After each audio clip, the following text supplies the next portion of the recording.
Hello and welcome to Bake Good. Today we will be making a lovely carrot cake with praline filling just in time for your spring holidays. Let's get baking. Alright, so this carrot cake is pretty special. It has like a praline filling to it, which most people are pretty surprised, but it really is a nice addition. And so I make this for special occasions. So we're going to do the filling first. What we're going to do is start with a cup of sugar. And then we have 2 tablespoons of flour and 1/4 teaspoon of salt.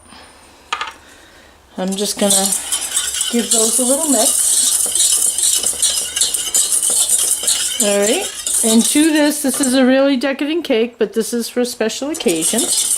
We're going to add a cup of cream. This is a cup of whipping cream. You could also use heavy cream, it's just about the same. So we're just going to give this a good mix. Then we're going to turn it on, medium heat.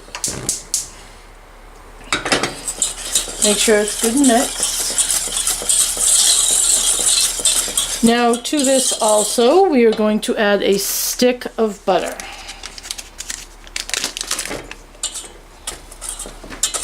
The words of Paula Deen, everything is better with butter. Not sure if she really said that, but it does make sense.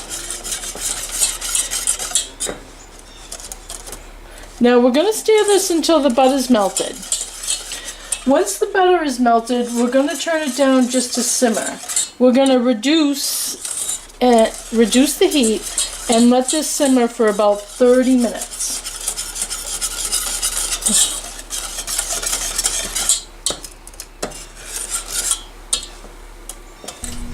Alright, so we're going to start our cake batter now.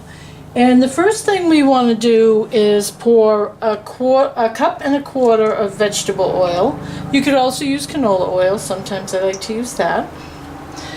And 2 cups of sugar into our mixing bowl.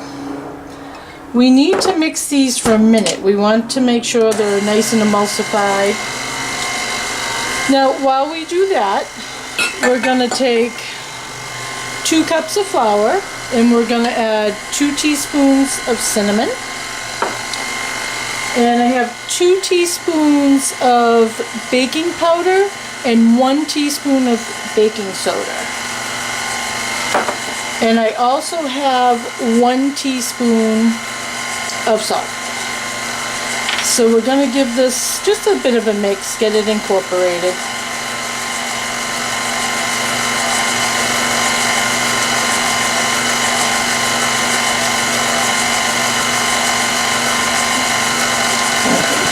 I'm going to turn the mixer up just a little higher. We want to make sure it's good and mixed. Now, I also have here 4 eggs, and we're going to add the eggs alternately with our flour mixture. So just going to give our sugar and oil mixture just a couple more seconds. So where it's already a wet mixture, I think we'll start with the dry. So we're going to turn it down because we don't want to flour our whole kitchen. So let's put a little of our dry in there. And we'll add an egg. And then we're going to go in with a little more dry. And we'll add another egg. Back and forth. We'll put the rest of the dry. And let's end with the egg. Alright. Now it looks kind of dry and stiff, but the reason is we're still going to add a few things. So I have 4 cups of shredded carrots here. Let's see how we can get that into there. We might have to hand mix it if it gets to be a strain. But the carrots in general are a very moist factor, so it'll break up the cake batter a bit.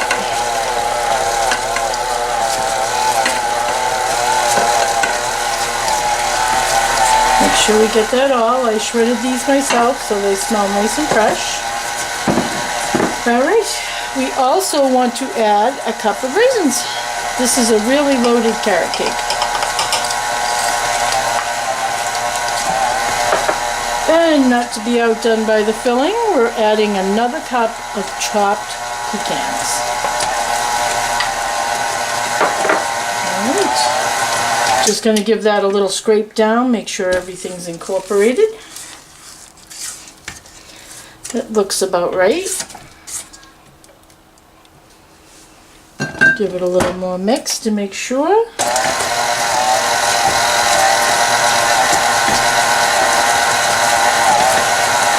Alright, that should do it. Alright, so our mixture has been simmering for 30 minutes, and now we're going to turn the heat off, and we're going to add a cup of chopped pecans, people say it both ways, and we're going to also add a teaspoon of vanilla. I chose to do bourbon vanilla. I think would go very well with this, and I'm just going to eyeball it. After all these years of baking, I'm pretty sure what a teaspoon is. So we're just going to mix this up, and we're going to leave it here to cool until we're assembling our cake. And there we have our praline filling. Alright, so you might have noticed that it does seem to be an awful lot of batter, so what we're going to do is divide it between 3 9-inch cake pans. And I know some people are very stiff about measuring it, but I do just eyeball it after all this time. And if it ends up looking like one has more than the other, I just transfer it over. You can always level them when they come out too.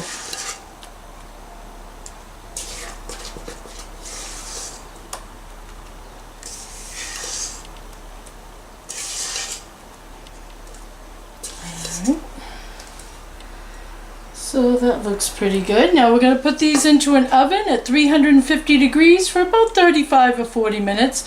Insert a toothpick to make sure that it comes out clean, and that's about it. We'll be back to assemble the cake.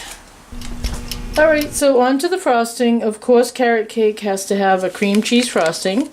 So we have 3/4 of a cup of butter, softened to room temperature, because you really want it to incorporate with the cream cheese. So you want to make sure it's soft. And we need 6 ounces of cream cheese. Speaking of which, I forgot to separate it. And we're going to mix these up first, because you want them to be very well incorporated before you start with your confectioner's sugar. And we're going to put a little vanilla in there. And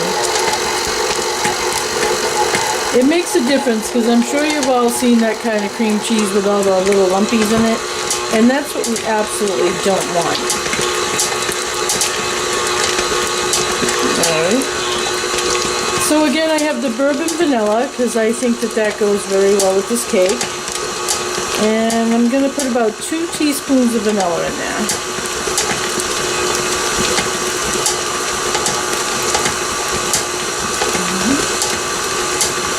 That's looking pretty good.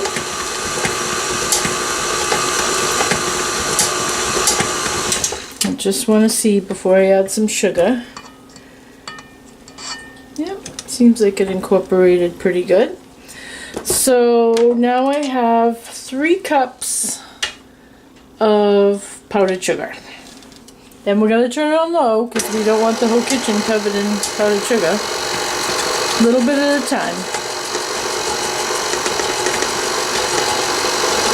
Now the recipe doesn't call for it, but sometimes if your frosting's a little thick, you can add maybe a tablespoon or 2 of milk, or I might put a little cream where I'm making this as a special cake.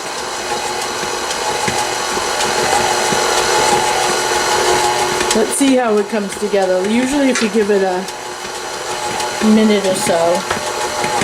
Now it does look a little dry to me, so I think we should, because it does have to spread across a 3-layer carrot cake. So I'm just going to add about a tablespoon of cream. Let's see how that does.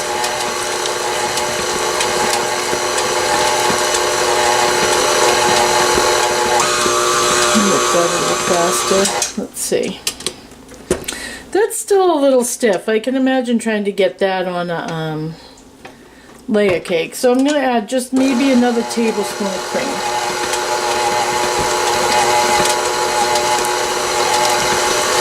Again, sometimes these recipes you just have to know when you see it.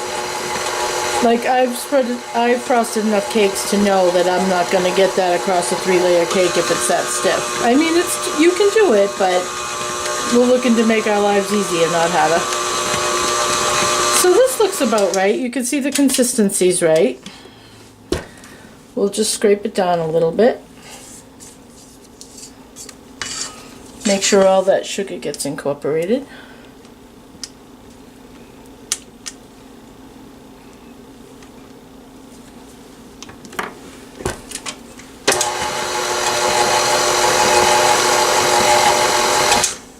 Alright, and there's our frosting.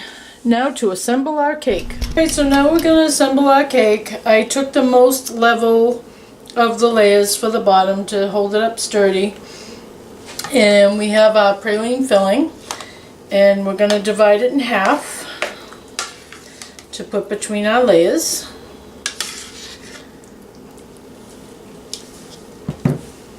It's been cooling for a couple hours, so we'll try and keep as much as we can in between the cakes. Now, the other 2 cakes didn't come out very level. I tried to fix them as best as I could, but so that you know, these things happen.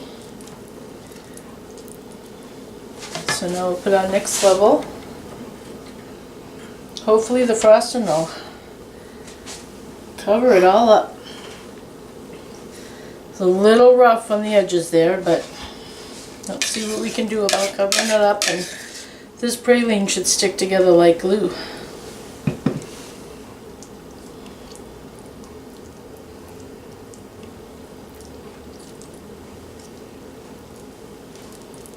Alright, just smooth it the best we can.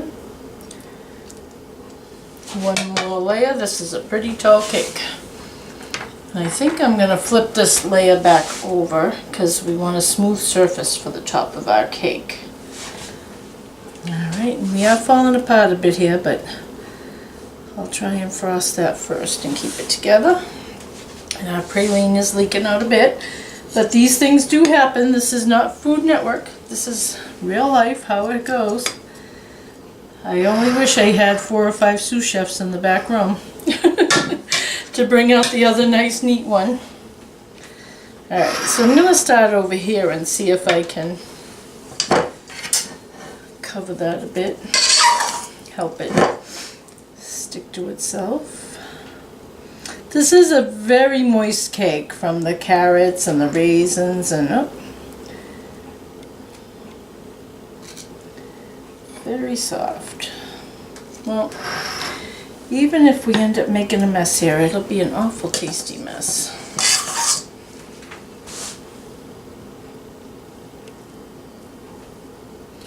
I have big plans for decorating this cake, so I think I'm going to start at the top so I know how much I can use to glue the sides. I've made this cake many times, but it doesn't guarantee it'll always come out the same.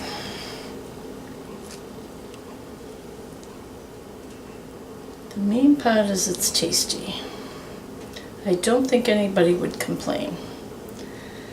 We need a little more, then I'll know how much I can use for the sides.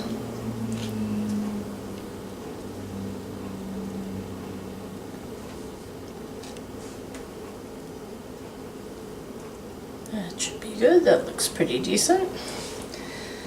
Alright, now we're falling out the sides here. I think we'll make an executive decision and scoop that up. Those would be some tasty bits for later. Now it always does depend on the weather, the humidity, whether things work out or not.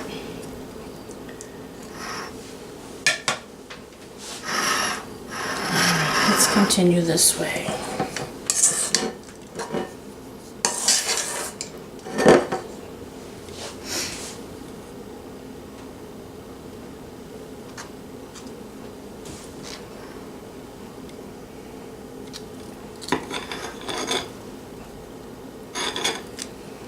Coming together a bit.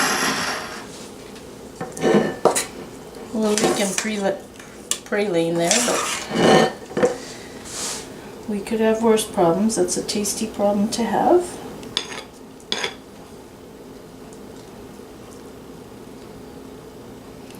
And we have the flowers we made for this cake. They also can help to cover any boo-boos.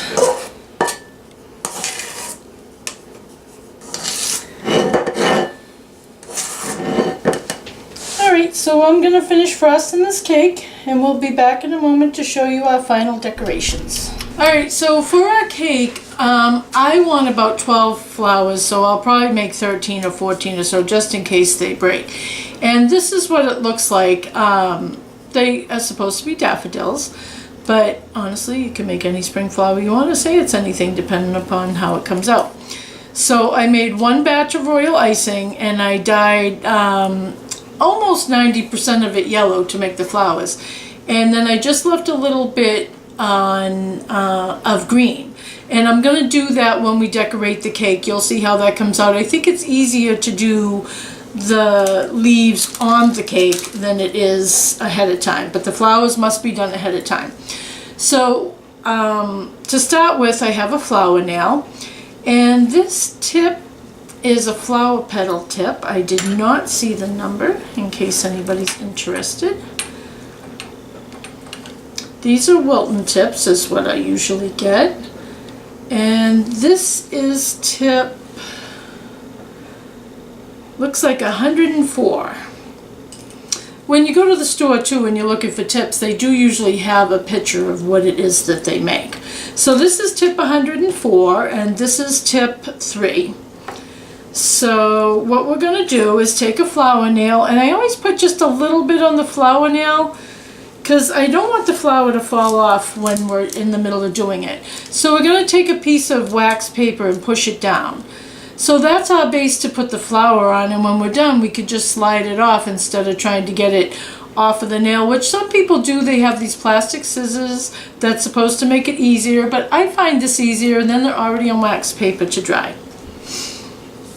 So this is about 3 days before I need these flowers to go on the cake. So that's a good time, as long as you make them at least the day before, because they really need to dry or they can be, you know, brittle and break and things.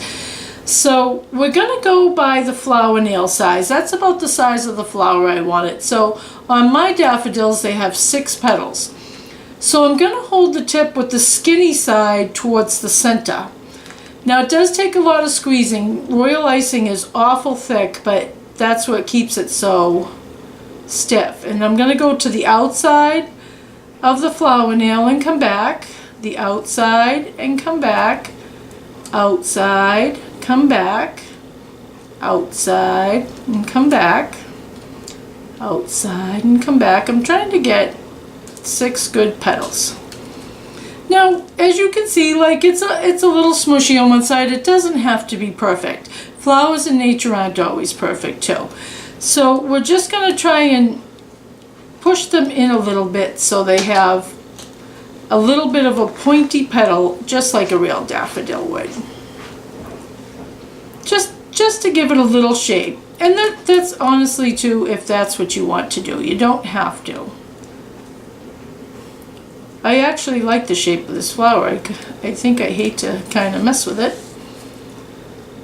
So then what I'm going to do, it has a little bit of a shape and it really does look like that. So then we're going to take our bag with the number 3. And we're just going to put a nice dotted center in the middle. And you can see I really have to squeeze this because this is a very, very little tip. It doesn't want to come out. And this dries in a heartbeat, the royal icing, and gets very stiff. Sometimes you just have to play with it. So we're going to do a nice dot in the middle. Try and smooth it down so it does look like a dot. And then we're going to go around it like 3 times because we want to get a little height, like a real daffodil would have. You know what? We're going to say we're going to go around it twice because that gives it a little height. I think three might be a bit much.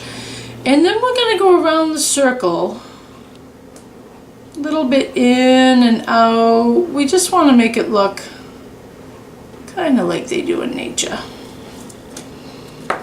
And that's it. You can see that's a little messy. I never care about being perfect because when they're all together and you do it with the leaves and everything, they're going to look beautiful. So we're going to take this off. We'll put it next to this one to dry. And let's try it one more time. I think this might still be wet enough to hold it. Yep. So we're going to pick up our flower petal one again. And we'll see if we can make it a little neater. We got 1, 2, 3, 4, 5, and 6. And again, I'm just going to try and shape the petals. It does seem a little wet. I might wait till I do the middle. They might be easier to shape if it dries just a bit. So then we want that dot in the center. And we're going to go around the dot twice. Once and then once on top. And that looks really shaky, but it's just trying to get it out. It's pretty stiff. And then we're going to give it some squiggles, just so it looks a little bit natural. And let's see, I had an easier time shaping the first. Yeah, see, it's a little drier now, so you can see I can manipulate it a little bit, push it together. We just want to give it the suggestion that the leaves are a little pointy like that.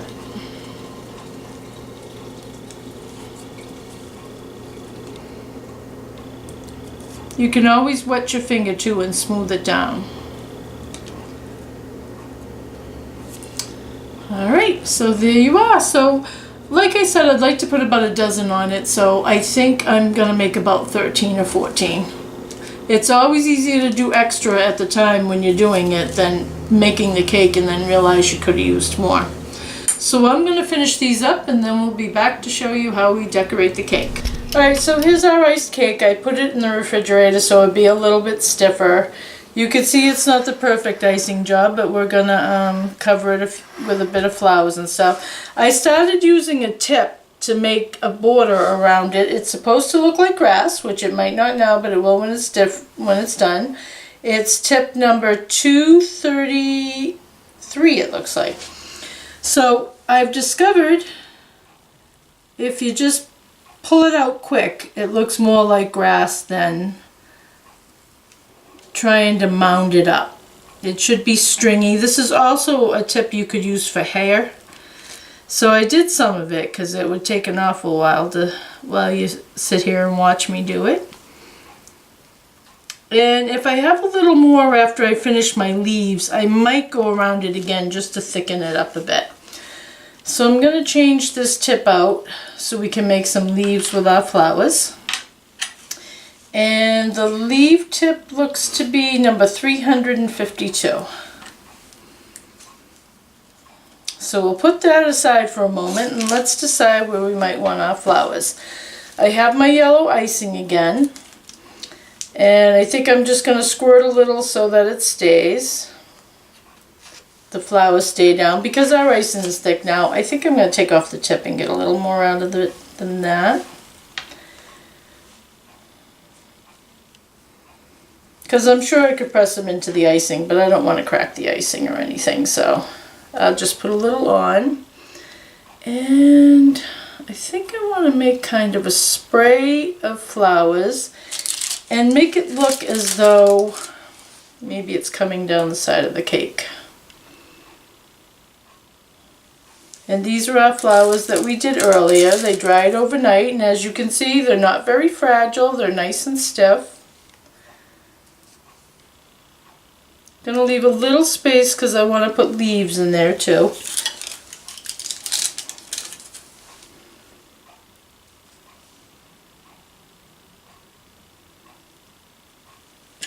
I did make plenty of flowers because I had kind of something in mind. I wasn't sure.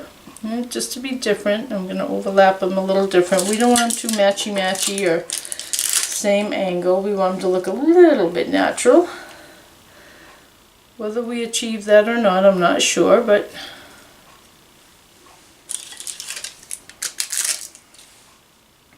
I was just going to put some on the side, but I remember birthday cakes when I was a little girl, and they always had the spray of flowers on the top.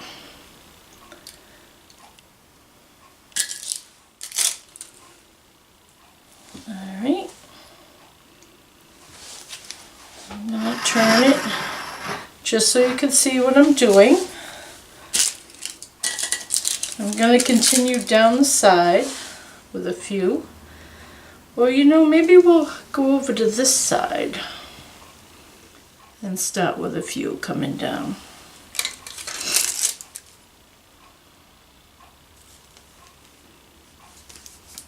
I want you to be able to see it, but I need to see it too.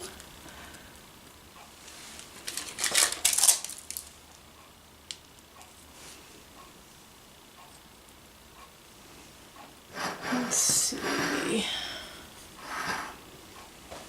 And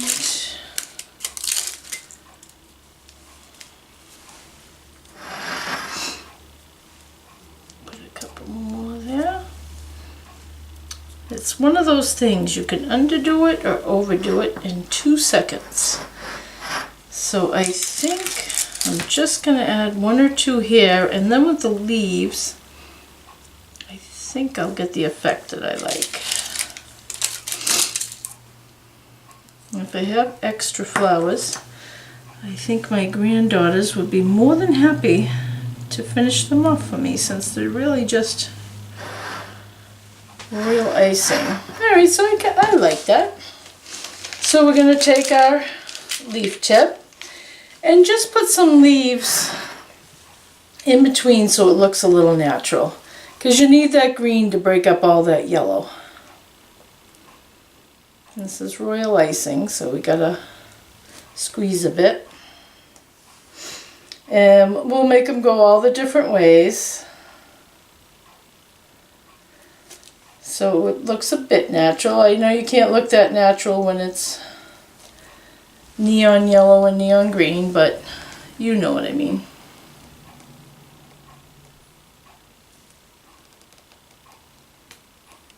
And I think it needs the green to break it up a bit.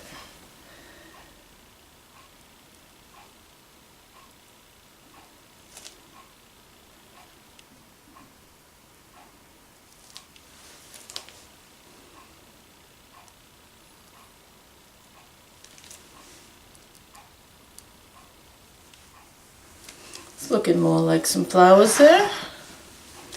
It's a nice hole here for a nice big leaf. Let's see if we can make a nice leaf with a ridge that looks real. In my mind, it looks real.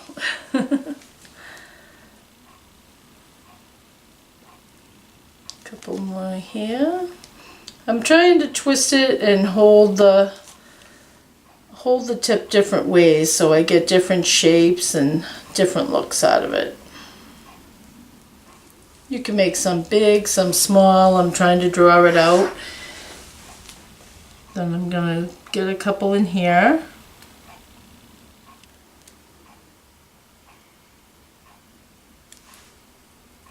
Now it's starting to look a little better. Well, like what I was going for.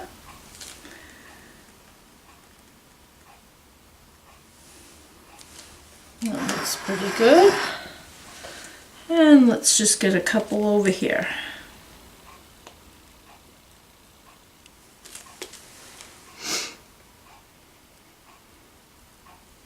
Alright. And there we have our nice spring cake. Alright. Well, that'll do it for today, and we'll see you next time on Bake Good.